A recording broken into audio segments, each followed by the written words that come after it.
বেলাল গবেষণা করে কে বানাইলো জমিন, কে বানাইলো আসমান, কে বানাইলো আসমানের লক্ষ তারকা, কে বানাইলো এই সুন্দর ভূখণ্ড, কে বানাইলো আমারে।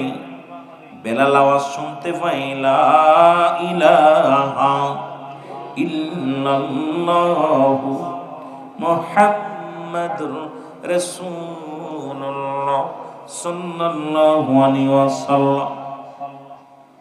বেলালকে ডাকতে বলে, বেলাল রে, লা ইলাহা নাই কোন ইলাহ ইল্লাল্লাহু, এক আল্লাহ ছাড়া সব কিছুর মালিক রব্বে কারীম, সব কিছুর মালিক আমার রব, সব কিছুর দেনেওয়ালা কর্নেওয়ালা, সব কিছুর মালিক হলো আমার আল্লাহ। আল্লাহ কি পার একমাত্র ঠিকানা, একমাত্র মাধ্যম হলো নূরের নবী মুহাম্মদুর রাসূলুল্লাহ সাল্লাল্লাহু আলাইহি ওয়াসাল্লাম।